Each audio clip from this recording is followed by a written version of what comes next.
Hello and welcome to Lost Love Chronicles. Chris, what are you doing home? Angela, my wife of 28 years, asked.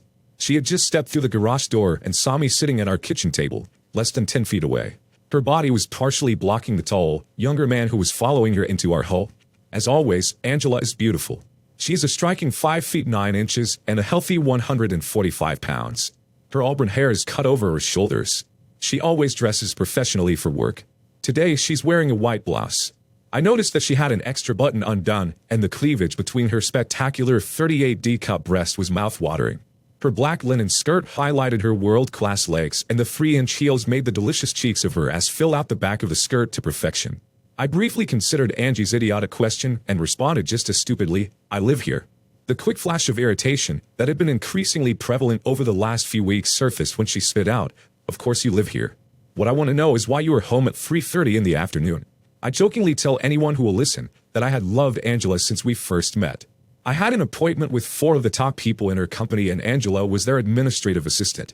She met me in the lobby and escorted me to the senior suite of offices for my meetings. 4 hours later, when she walked me back to the lobby, I took a chance and asked her out for dinner. The rest, as they say, is history. By now, Angie's gentleman friend had scooted around her and was standing at her side. I was half expecting him to smirk, but his very intelligent eyes were showing signs of concern. From the start, things weren't going as planned. I guess I could ask you the same question, Angie. What are you doing home an hour and a half early? Angela and I have been joined at the hip since our first date. I'm proud to say that I have devoted every ounce of energy to her and our family. I worked hard and built a small, but very successful insurance brokerage firm. With the help of her employer, Angela went to college and in 6 years earned a bachelor degree. She moved from a support position and into human resources. Eventually, she headed HR in the company's Hartford, Connecticut office. I had loved Angela unconditionally for almost 3 decades.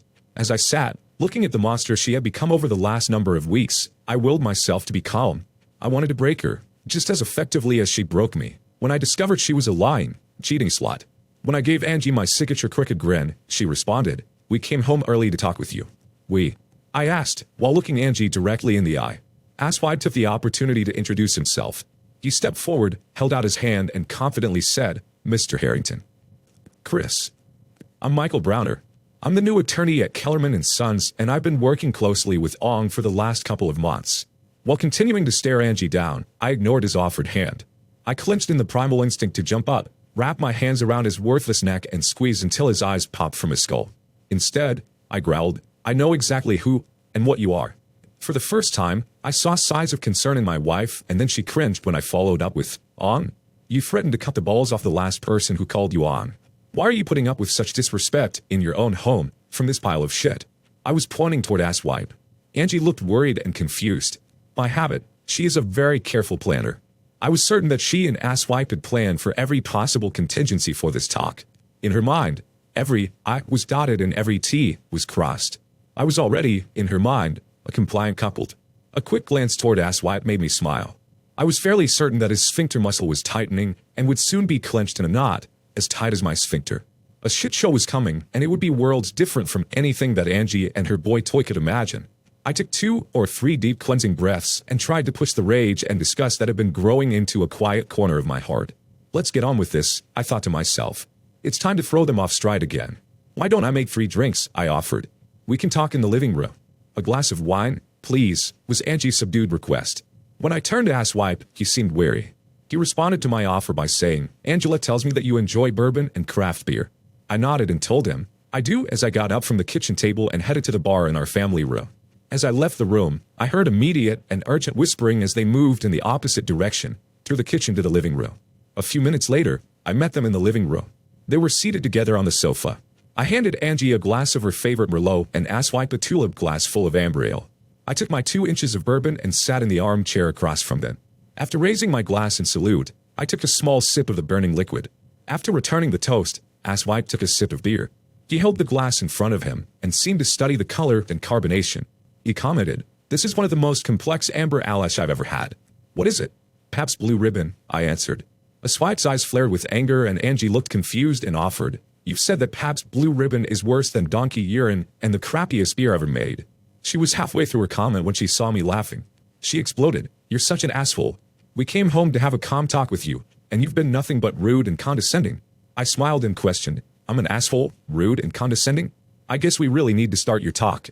I'm sure that I'm about to learn how to have a polite, uplifting and loving conversation from my ever-faithful wife. Angie cringed and wasn't able to meet my eyes. As White took over and began, Chris, we've come here to discuss. I interrupted and said to him, you had it right the first time. Excuse me. He looked confused, as asswikes often do. When you first addressed me, you called me Mr. Harrington, before presumptuously calling me Chris. I greatly prefer. In fact, I insist, you call me Mr. Harrington. As his face started to turn red, I finished with a shrug and said, sir. Instead of letting Asswike continue, I turned to Angie and heatedly asked, what do you want to talk about? When Asswike looked like he was going to respond, I said, I'm talking to my wife, asshole. Just sit there, drink your complex amber docky piss and shut the fuck up. Angie was livid and exploded. Your behavior this afternoon has been disgusting. I wanted to stop now. I nodded and seemed to think about her request. I asked, do you think my behavior is better or worse than your behavior over the last 5 or 6 weeks? What are you talking about? Angie was half confused and half worried. Asswipe seemed to be holding his breath as he waited for my answer. I'll guess he was certain that their carefully crafted plan had gone off the tracks. Looking Angie dead in the eyes, I told her, I don't know what pisses me off more. That you let him put his worthless little cock up your dried-up old cot, or that you treat me like an imbecile. The stunned look on Angela's face was priceless. Her eyes narrowed and in a hushed voice she asked the obvious, you know? It seems like I have more friends at your office than you do. I received an anonymous email from someone at Killerman's 2 weeks ago. The email warned that you were having an affair and had free attachments that showed you on a picnic launch at Middlewoods Park. The pictures were complete with hand-holding and kissing. I'm sorry that you had to find out that way. Angela was trying to decide how to continue, when I jumped in and asked, so you want a divorce? No. She slid to the edge of the couch, leaned forward, rested her elbows on her knees and passionately said, I love you and don't want a divorce. What Michael and I are having is a short-term fling. He's new to Connecticut and hasn't made many friends. Once he's settled, I'm sure he'll find a regular girlfriend. I'm sorry, but that doesn't work for me. I signed up for a monogamous relationship with a loving wife. Instead, I found out that the woman I've devoted my life to is a slut and cummed up. A divorce works much better for my future plans. Angela begged, Chris, just stop. I don't want a divorce, and I don't think you do either. This is a one-time fling and nothing more. I'm attracted to Michael and I wanted a little extra excitement in my life. It's never happened before, it will be over soon, and will never happen again. I promise. I took a small sip of my bourbon and sat quietly for a few moments before responding. First, your promises have no meaning. Everyone in this room knows you're a liar. Angela was about to erupt when I talked over her and said, and second, why would I ever believe this is your first affair? For all I know, it's your 51st. Please. You need to stop and think. We've worked together to build our family, and now that Kelly is married and thinking about starting her own family, we can slow down and plan for a wonderful retirement in a few years. My fling with Michael will be long over and forgotten. I got up and without asking if anyone wanted another drink, walked to the den and refilled my glass. I was confident that my poor manners were not lost on the 2 idiots in the living room. They were huddled together and whispering when I returned. May I say a few things, Mr. Harrington? Asswipe asked. The floor is yours, I was my disgusted reply. He gathered his thoughts before saying, Angela is right. Our relationship is just a short-term fling. I regret that I let a married woman into an affair. I've never done that before. But we hit it off. As you know, she is a spectacular woman. Your threat of divorce, while understandable in the heat of the moment, will prove unwise over the long term. You've invested decades together. Don't throw it away. Angela was initially worried that the prenuptial agreement her father had you both sign would cause her to lose many of her assets in a divorce if we were caught. I can assure you, as a lawyer, that a nearly 30-year-old agreement can easily be overturned. Laws change. Legal wording becomes outdated. Any competent attorney will have the document laughed out of court. But even more important than that, you need ironclad proof of infidelity. Other than some mild, innocent public flirting that some of our associates may have seen, I'm confident you don't have the evidence necessary to enforce the agreement. I wondered, as he finished his brilliant legal summation, how my wife had become so stupid. Turning to Angela, I wondered, I can't understand why you would take legal advice from a corporate attorney who graduated in the bottom quarter of his class from Texas Southern University Law School. Texas Southern is ranked as one of the top 10 worst law schools in the country. You're in and you're out. How did you know? Asswipe didn't finish as I answered. One of my many mottos is know thy enemy. I continued, as I turned my attention back to Angela, what's your plan moving forward, Angie? She took a few moments to think things through before she told me, Michael and I are going to spend the weekend together. I'll be staying at his apartment tonight, and in the morning we are leaving for New York City. We'll stay in the city tomorrow and Saturday night, and I'll be home on Sunday. Even though I knew their exact plans, the sheer audacity of my cunt wife's statement tore my heart from my chest. I hoped she could see the crushing sadness in my eyes as I asked, so not only have you shared your slut body with this piece of crap, you're also going to share our quarterly getaway weekend with him? We've gone to New York City 4 times a year, every year since we've been married. Memories of all the spectacular sights we've seen together, the award-winning Broadway plays, the concerts and sporting events. You've smashed all of the thousands of heartwarming memories. I don't know what's happened, Angie, but you become as big a pile of shit as this asshole. I was obviously indicating asswide. Angela could tell I was devastated and responded accordingly. I didn't hear a single word she said, as the voices in my head were screaming, "End it. Fucking end it now." Looking over at a very concerned asswide, I asked, "Is your wife okay with you fucking my wife?" "Christopher, stop. Michael is a widower. His wife died several years ago. He would never cheat on his wife." Even asswipe had the decency to cringe at my wife's last statement. I smirked and said to Angela, "Unlike you." I continued immediately and asked, "Is that true? You're widowed?" He quickly looked back and forth between Angie and me and hesitantly said, "Yes." I reached down and pulled a manila folder from the backpack sitting on the floor next to my chair. I opened the folder, scanned the first page and read, "Dr. Cynthia Browner, Emergency Department Surgeon, Ascension St. John's Hospital, Detroit, husband Michael, daughters Katie, 11, and Lacey, 9.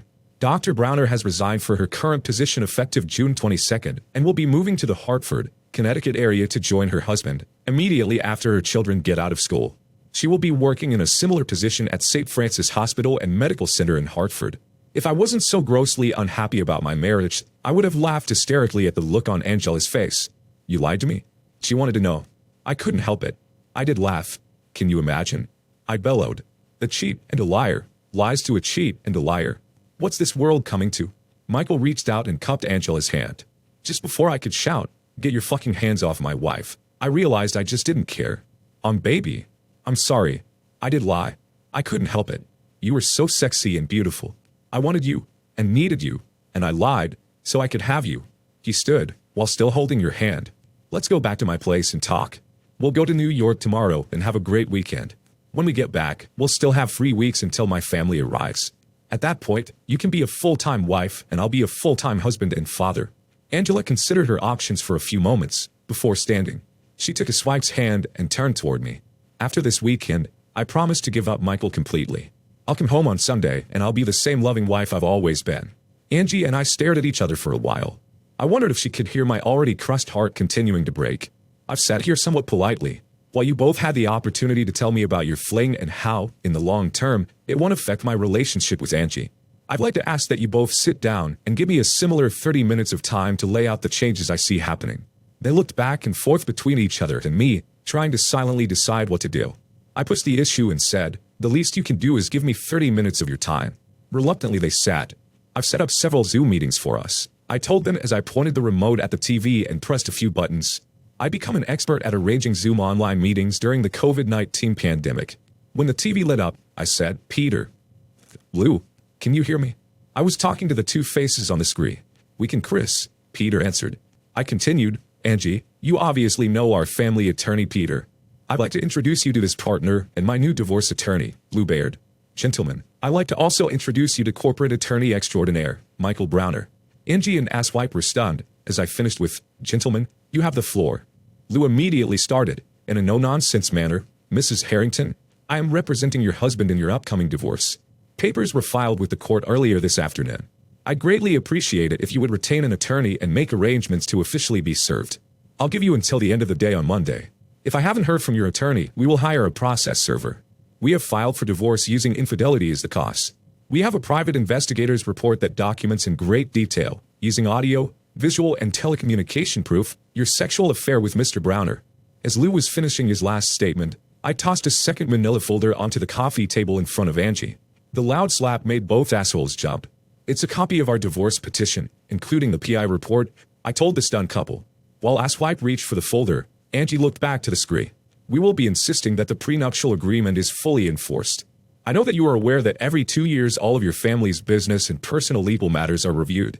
As part of that review, the prenuptial agreement has been revised so as to stay within the current state legal guidelines.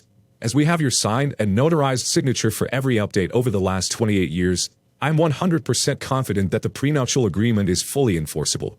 Per a vote last night, by the board of directors of Harrington Brokerage, you are relieved of all corporate responsibilities and you are no longer associated with Mr. Harrington's firm in any way. You will have 7 days to return your car to the company. Your company credit cards have been paid off and canceled. Your cell phone will be canceled in 7 days. Your membership to Cedar Mountain Country Club and LA Fitness are canceled. We have also paid off and canceled the free joint credit cards you have shared with my client. We have frozen your joint savings, checking, and retirement funds. For the prenuptial agreement, we expect an 80/20 split of the cash and near cash assets in Mr. Harrington's favor. For the agreement, Mr. Harrington will retain your house free and clear. We have asked the court to expedite your eviction. As you have a home that you have been sharing on occasion with Mr. Browner, we will argue that it is easier for you to move. We are asking the court to give Mr. Harrington full possession of the property immediately and give you 30 days to remove your personal property from the house. There will be no alimony and obviously child support isn't relevant. There are many smaller claims that my client has made. Your attorney can explain them to you. Chris, have I missed anything? You've hit all the highlights, Lou, thanks. The TV screen immediately went to black. Just as quickly, Angie jumped to her feet and screamed. Wait. She looked at me and said, get them back. I have questions. I laughed and said, that's not how it works, Angie. You'll need to hire your own lawyer to get your answers. You motherfucker. Angie growled. I'm going to fucking destroy you. With a smirk, I looked at her partner in crime and asked, hey asswipe, what does your near-genius legal mind tell you is the over-under on this cup destroying me in the divorce? His silence said Angela sink back into the couch and curl in around herself.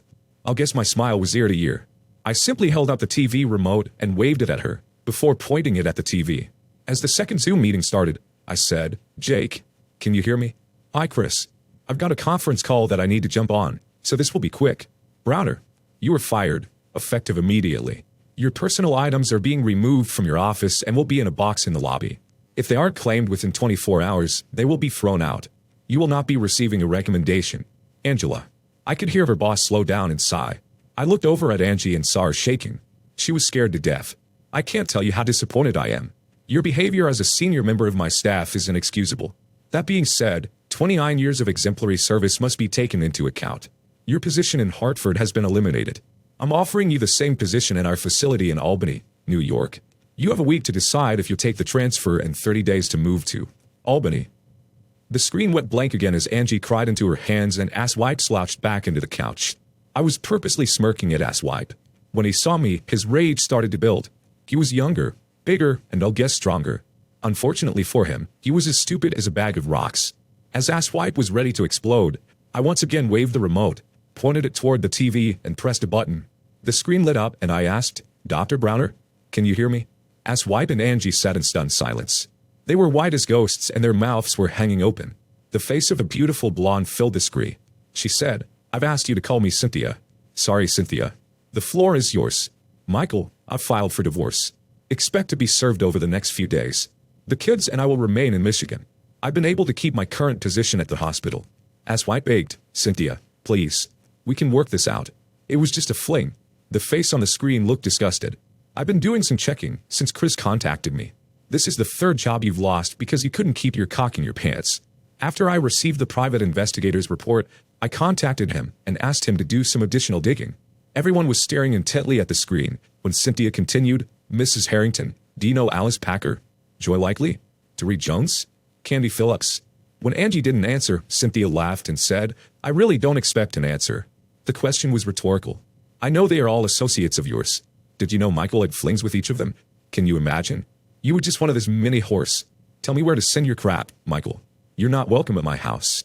When the screen faded to black again, Asswipe yelled, I'm going to kill you, asshole. He struggled to his feet as I slipped my Colt .45 from between the chair cushion and pointed the monster at him. Asswipe looked like he was going to vomit, which was exactly the look I wanted. You've got two choices, Asswipe. You can leave, or you can sit down and shut the fuck up. I don't care what you do, but if you come at me, I'm going to shoot your left bowl off. I'm not sure if I was completely happy that he sat back down, but was grateful that I'd be able to have my last planned Zoom meeting. I looked over at Angie. She was pale, her cheeks were streaked with tears and mascara was smudged around her eyes. She looked awful. I've been seeing a counselor for the last 2 weeks. Angie groaned and cried into her hands. It's kind of funny. You cheat, lie and share your cunt with this asshole and I'm the one that needs a mental health expert. I laughed and said, how fucked up is that? A few moments later, I told Angela. After I told Dr. Waters our story, she asked me a question that's helped me a great deal. She asked, "Do you understand the old saying, love is blind?" When she asked the question, it was like a light going on in a dark room. I loved you so much that I would have never known you were a cheating slut, if not for the anonymous email. My love was so strong that it overlooked your warts. Hell, in my eyes, you didn't have warts. I hope you know, you'll never find anyone who will love you as much as I did. Angie continued to cry and rock back and forth on the couch. I'm going to continue seeing Dr. Waters. I think it's important to have someone to trust with your innermost thoughts and feelings, especially after such a devastating event. I would have never imagined it was possible for someone I loved so much could humiliate and disrespect me to such a degree. But the good news is, I'll get over the hurt and humiliation, just like I will get over you. I told Dr. Waters about my plan for today. She isn't a big fan of revenge, but thought the first 3 Zoom meetings were okay. She thought that you deserved some payback. She did try to talk me out of our next Zoom meeting. She thought that the pain it would cause me might take me back a few steps in my personal recovery. I've thought about it and will admit that Dr. Wilson is probably right. The next Zoom meeting is going to do me more harm than good. But I don't care. This next meeting will hurt me, but it will cripple you. As I held up the remote for the 4th time and waved it at Angie, she shrunk back into the couch in a panic. I pointed it at the TV and pushed the button. All eyes were riveted to the screen, and when the face appeared, Angie groaned. "Oh no. Oh no. Please God. Oh and no. I love you, Daddy," said my daughter Kelly. "I love you too, sweetheart." "Why?" Angie shrieked. "How could you possibly be this awful to me?" "I heard it all, Mom. I've heard every word you and your asshole boyfriend have said over the last hour. I've heard what you've done and what you plan to do. You disgust me, Mom." "Sweetheart, please. This is a very complicated situation. You're too young to understand." It took Angela's breath away when Kelly responded, "Fuck you, Mom. I'm a 26 years old, a happily married woman. Your situation isn't complicated. It's grotesque on one hand and pitiful on the other. I don't know what's changed, but you were selfish and totally self-absorbed." Angela was breathing deeply as she begged, "Kelly, baby, I've been so lonely since you moved away. It was like I was living in a fog. I missed you so much." Kelly's face on the screen looked perplexed. "So what you're saying, Mom, is that it's my fault you've become a liar, cheat and slut, crushed Dad, and are going to get divorced?" "No, that's not what I'm saying, and you know it. It doesn't matter, Mom. I think we all need a break from you." "Kelly," Angela shouted, "I'll come to Boston this weekend and we can talk. I'm so sorry this has happened. I need to be with my baby girl." "That's not going to work, Mom, for 2 reasons. First, you'll be in New York, fucking your worthless, unemployed, newly divorced boyfriend." "I'm not going to New York," Angela insisted. "And second, Scott and I have planned a small private celebration for our closest family and friends. We've rented a venue closer to Cape Cod." "Baby? Oh, baby. What are you celebrating?" "Since you aren't invited, I'll tell you. I'm 3 months pregnant, and we'll be having a baby girl in February." "Kellyanne, I'm your mother, and I insist that you invite me." "That's not going to happen, Mom. I want my special party to be filled with love and happiness, and not the lying, cheating, and disrespect that is consuming so much of your current life. Goodbye, Mom." For the 4th time, the screen went blank. As Angela sat and cried, I got to my feet and tucked my pistol into the back of my pants. "I'm going out for dinner, and we'll be back in 2 hours." Looking at Angela, I said, "Please pack clothes and other essentials. You won't be allowed back into the house until the court responds to my divorce petition. I'm told it will take a week." Looking at Asswipe, I said, "You've seen what I am capable of doing. I'm giving you 3 days to move out of the state. If you are still here on Monday, I'll have you crippled in a much more literal sense." After pulling open the front door, I looked back at the utterly defeated cheaters and said, "Enjoy your weekend in New York. It's supposed to be beautiful both days." Dear listener, if you have reached this far, please click on the subscribe button. It will be a great help.